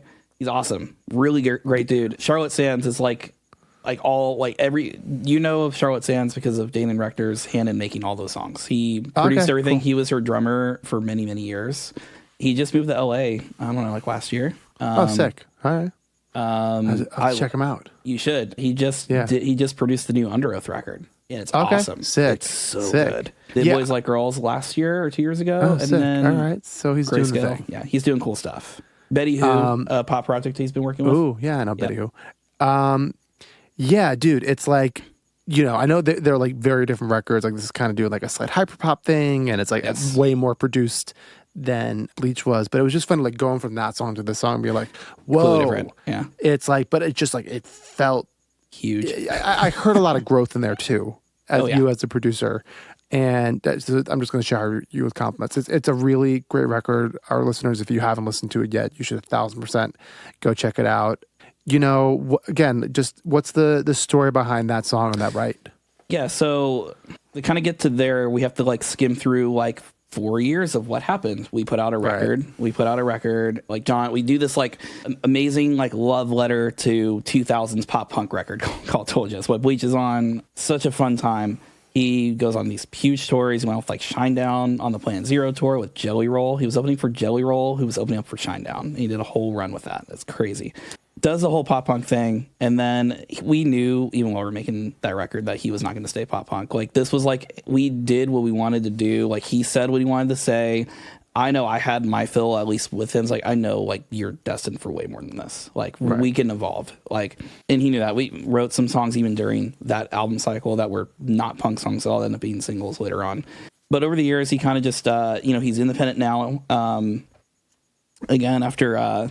the 300, it was like Electra took over 300 and all that. Right, the whole thing, yeah. He got dropped along with everyone else, basically. A lot of people. They basically just like restructured the thing. And, yeah, exactly. Which is what happens, unfortunately. It happens, yeah. But he's indie again, and he honestly like hadn't put out anything since, I guess the song that you worked on too, Beer with Jesus. That was the last thing he put out. Which was like what, Christmas 2023? It was the end of 2023, yeah. Yeah, and so hadn't done anything, and then spent all year 2024 just like figuring out like what is compelling, how do we go from here to here? Like, how do we go from everyone knows him as the Bleach guy to he's pushing a genre forward? Like, how do we get to there? Like, what do we do? Because that's what he wants to do. That dude he wants to be a rock artist. He wants to push the genre forward. Right. He has big vision and big ambition for it. Early last year, or I guess 2024, was not in Nashville too much. I was in LA working with another band for a while. He was taking a bunch of writes and doing a bunch of stuff. Usually me and him write a lot together, like all Told You, most of those songs I was in the room for the write. he was just riding around different people, and he met this guy named Todd Tran, who came to town, and they wrote Lost Cause with our friends Chase Samala and Joe Towns, just people, Nashville writers here in Nashville. He's collecting some songs, and I'm like really busy with this other band, and I'm just like, I kind of get out of that project and I'm done, and I'm here in Nashville again. I'm like, okay, let me catch up on what we've been doing in Nashville the last few months. And then John showed me these songs, and they're like, most of them are just like hyper pop loop, almost like based in a way. So from there, kind of my job in that song's process as a producer is to how do we make any of these songs sound like John Harvie? I've been working with him for almost 5 years. I've done all the stuff. Like, how do we make this awesome, fresh thing, make sure that like this sounds authentically John? So a lot of that was just getting the guitars right, getting the guitar tones to feel closer to like kind of what the John guitar tones sound like. Well, since we're on guitars, because one of my questions, you mentioned those were like baritone guitars. Yes. What do you remember? Like what you were putting them through? Was this a lot the Helix again? And then what was the kind of amp vibe there? So most of them are. Todd gave me his. I can't remember if we kept. I feel like I might have kept at least one layer of his somewhere in the song, other than like the noodly guitar thing that's in the verses, more the hyperpop thing, right. More the bandy guitar parts. Right. I basically ghosted or retracked a lot of the parts that he sent from the demo on through my stuff. And I kept one of his layers because there was a vibe on it. I was like, we need that vibe still. And then for the baritone part, I had done a pass on mine, and I thought it was pretty good. But we have a friend, you may have seen him on Instagram. His name's Joey Burcham. He's been doing a lot of stuff with Fender and PreSonus. If you see the guy doing the Midwest emo riffs on Fender, that's Joey Burcham. He's one of our homies. He plays guitar for John sometimes. I kind of called him. I was like, "Yo, can you just get the low octave of like this, like on like a low string, just like because he has bass sixes, he has all sorts of stuff. He's awesome." And he just he already knew the song. He had played it live at a show a few months ago, and it's like, yeah, sure. And then sent me a pass, and then I was like, cool, this is just much tighter. So some songs, like the one that's coming out next, the baritone stuff is my stuff, my baritones. But like we just have a lot of network of friends here, man. Like we're really blessed to be in like a great community where everyone is trying to help everyone win as hard as possible. And everyone's just sharing each other's success in that way, which is really what I love about Nashville the most, at least in our little communities here. So it's very team effort when it comes to John. It's not just even him. He very much values the people around him, the songwriters and the producers and stuff like that. So yeah, being able to just like, I'll just call Joey. He'll just start down like, hell yeah. Like, let's do that. So he did that one and just sent me the low octave baritone stuff that I mixed with my stack of guitars, and then the one track from Todd's in the chorus that I kept. And then you get like this big wall of sound that has all these little bit like personalities in it in a little way. But there's like a little lead part that pans side to side as well. That's really fun. It's kind of like a call response almost with the vocal. Yeah. And yeah, it was just a fun time because I more or less just Todd did a lot of the hyper pop stuff on that. And I kind of, the way we work together is a lot of like, he just gets to throw all this fun shit against the wall, and he does it very fast. Like that dude, he just sits in the corner on his laptop and just while we're in a write, it's just like airdropping me all sorts of stuff. And then what I do is I recontextualize everything. Right. Some stuff stays exactly as is, but like most of the time I'm like doing some moves here and there. Or I'm like cutting up a beat or like chopping up something, or we're kind of doing this thing where he like just spits out this crazy creative thing. And then I'm just kind of like putting it into, I'm like almost like the translator. Like I'm putting it in and like translating it to like the sound that John's doing. And it's cool. It's been a really fun workflow. I've really enjoyed doing it because a lot of the songs are basically that exact kind of scenario where we're together, like feeding off each other, but everything has to kind of run through me because I'm like,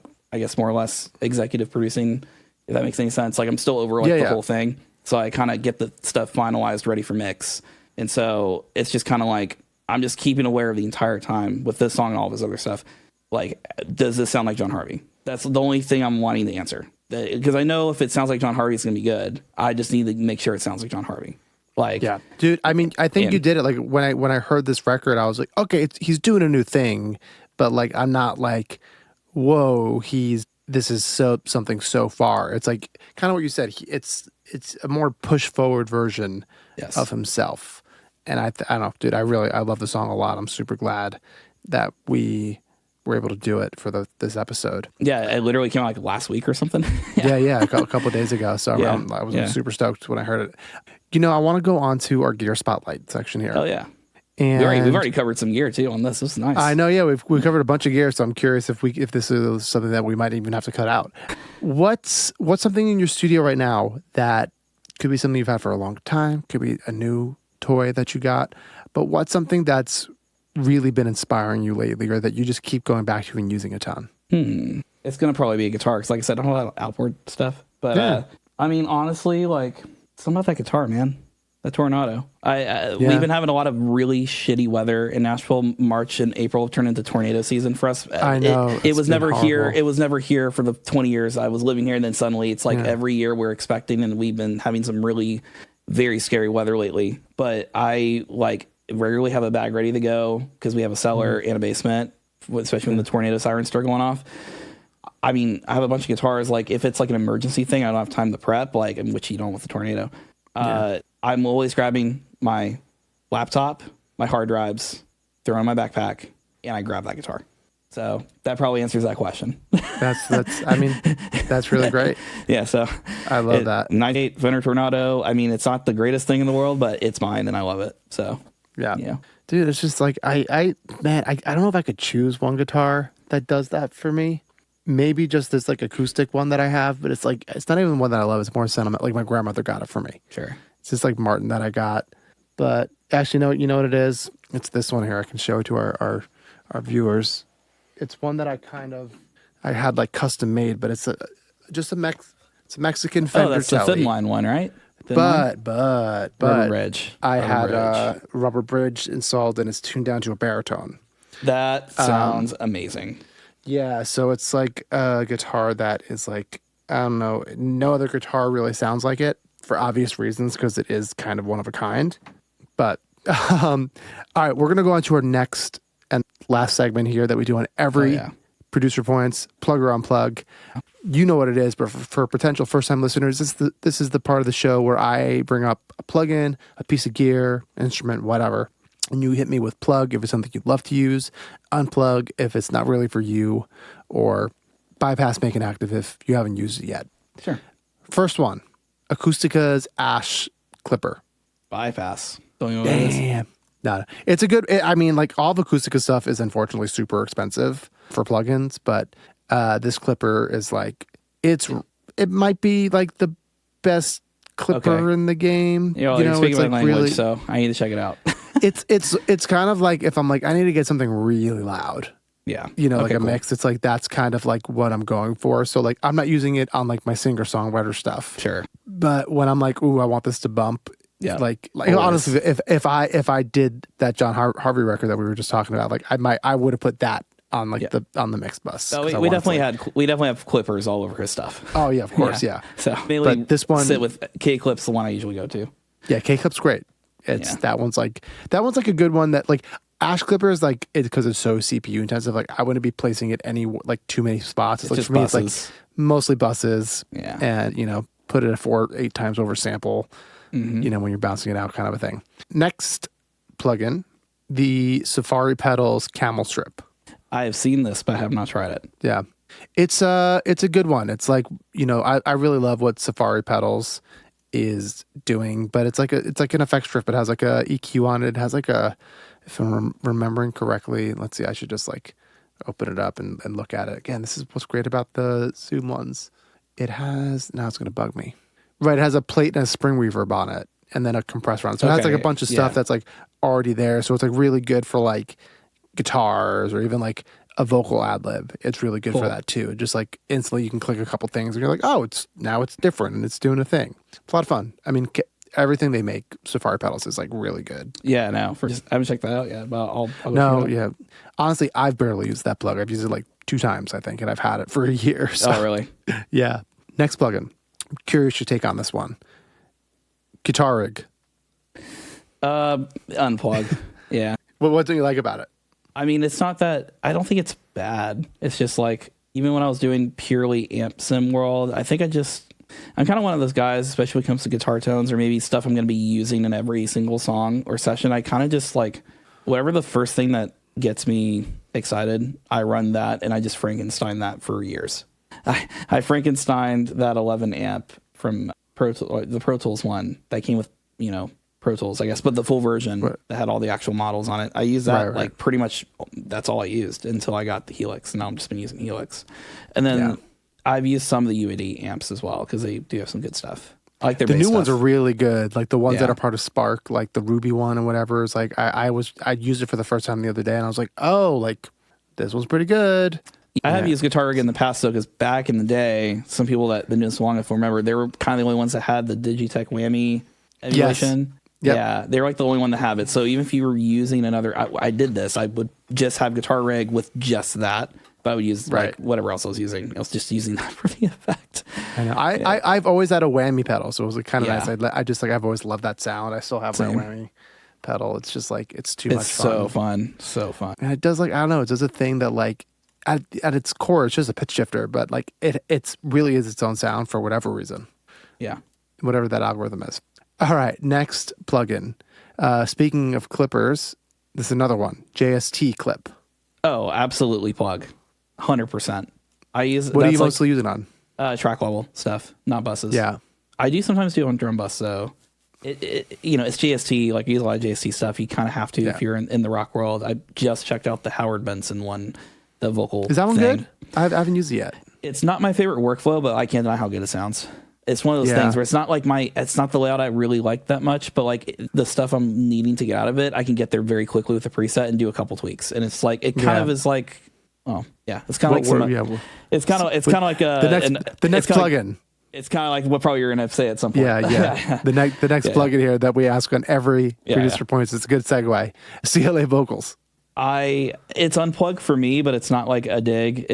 I've always had it. I honestly don't remember. Yeah. I always remember. I don't remember ever having a phase where I put it on everything. I always felt like if I needed a specific thing, I was like, oh, maybe this will have something I can start with and get there. I've always been just trying to build my own vocal chains, even from day one. Right. So, but I've also heard plenty of songs with it that sound amazing. So it's not It's like a very soft unplug. It's like I wouldn't personally use it, but like I don't think it's bad. I think that's the thing about like plug or unplug. People are like, I don't want to like hurt anyone's feelings. I'm like, you're not. It's just like it's a taste thing. Yeah. Some people like pineapple on their pizza, and some people don't. Exactly. Exactly. It's all the thing. Dude, it's so funny. Do you watch any of the Mix with the Masters stuff? Yeah. Yeah, there was the one that Benny just did last week, and like that dude is using CLA vocals on every vocal. Mm-hmm. That doesn't mean it's going on the final mix. It was probably kind of at the era of the peak of people using that plugin. Let's be honest. Like the stuff that popped even off on the for new him. Selena stuff. I know, but like think about the era he came up through. Like that shit was that era was all CLA vocals. Exactly. That was the sound, and that's why we like it. Yes, just like our Vox. It's right. It's familiar. It's like we all know what like the CLA vocal sound is, and like, dude, I'll tell you, there still are times where it's like I'll be working with someone, and they're like, the vocal's not quite there yet. And I keep trying to do the thing. And then I'll just be like, do they just want CLA vocals? And I'll just put it on there and I don't tell them I sent it to them. They're like, that's it. And I'm like, okay, you just, you know what? When it works, it sounds good. Everyone's happy. Like, exactly. There's nothing to really talk about. It's like, there it is. It's like, you just want that. And that's fine. It's something I always like to say is like, I don't really care how we get to where we're going. I just want it to be the result you hear is the result you hear. And like, if I used like something that would feel like, oh, why would you do that? Like, it doesn't matter, man. Like, if it sounds good, it sounds good. And there's like nothing else to it.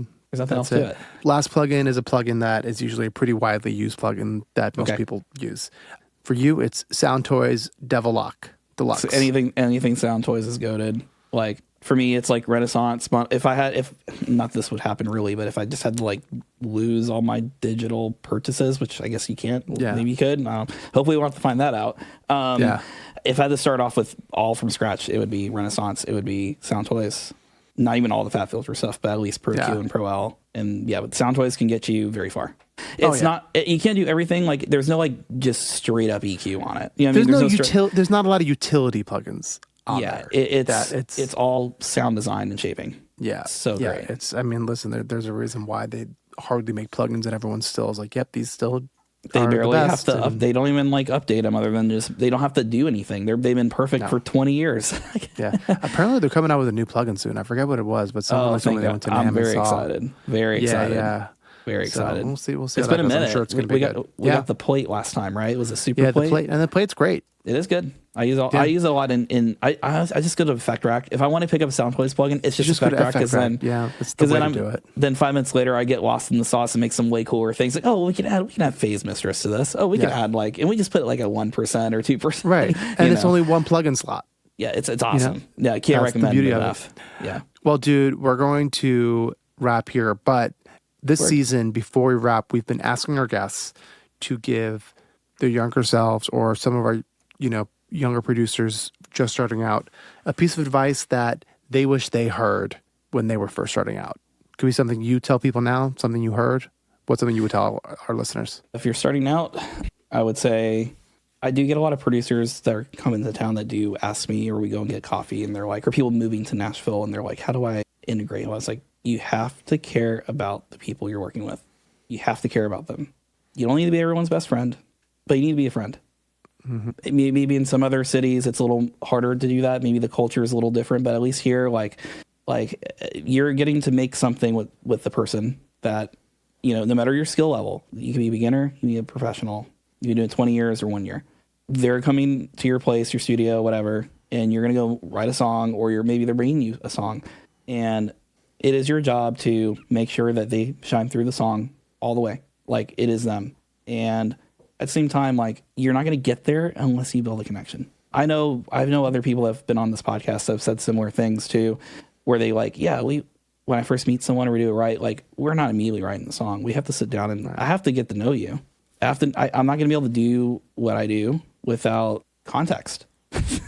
and I think this is our industry, what we do. We're not entertainment. We are a service industry.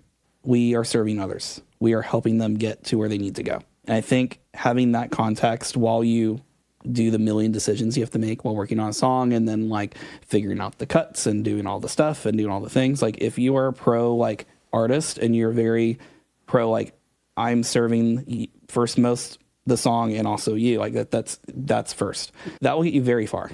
Anyone can learn the technical stuff, and if you care enough, you're going to learn it because you're just going to have to. And you're going to learn it the way you're going to learn it. You're going to go to school or you're going to go on YouTube. But if the whole underline, if you're not doing this to just uplift others, help people like get to where they need to be or where they want to be, which is their dreams, or they just want this idea to become a reality of a song. Like, I mean, that's all we do. That's literally base level what we're here to do. And that's, I would say, like, figure that out as fast as possible is what I would say. Like, figure out what that means to you and how to integrate that. Because I hate saying it, like, all the time. So I was like, man, a lot of people I work with are just my friends. Like, they really are. Yeah. Like, nothing feels like work to me. Like, work to me feels like we got to get a song done and I have to, like, overnight this to get everything, But everything else is, like, we're just here in each other's lives, like, making cool things. And we're doing it together. Yep. And that's all it is. No, dude, it's such an important thing. And, that's the thing I always tell people too, that like the best producers, and it's what I try to be, is I'm trying to make either this song or this artist the best version of themselves. Yes. It's not about me. There are some producers like, who are basically artists themselves who like sometimes do that, and that's appropriate in that sense. But for the most part, like it really is. It's like we are serving something that is not us, that is greater than us.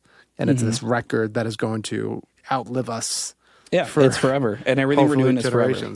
Everything we do is forever. So get that extra vocal take if you're like, oh, that's pretty good. If it's good enough, like, let's just see, could we get higher? Could we get more? Because like everything's forever. But that would be the advice I would say. And then for me personally, it would be go get therapy sooner and get your ADD situation figured out much quicker. And that would be my personal, to me specifically. But speaking as someone, I mean, listen, pretty much every producer is ADD, myself included. And I think a big part of that, just like speaking on advice for that, is like getting your ADD figured out is honestly. I waited way too long, man. I waited way too long. Yeah.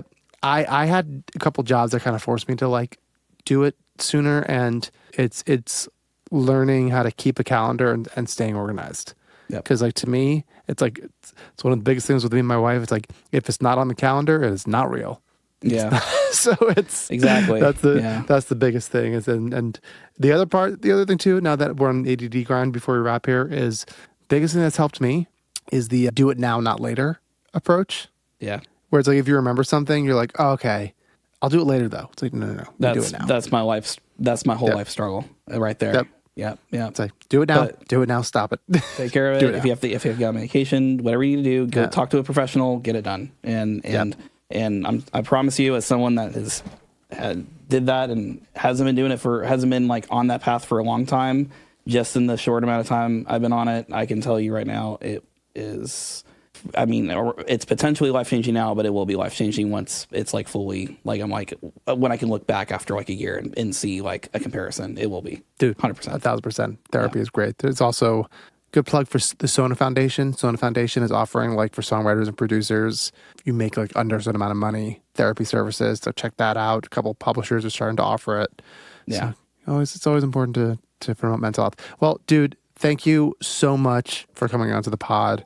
You shared so much amazing knowledge. I know I wrote down a bunch of stuff that's like, ooh, I got to check this out. So that's how I always know it's going to be a good episode, when I'm like secretly writing stuff down myself to check out.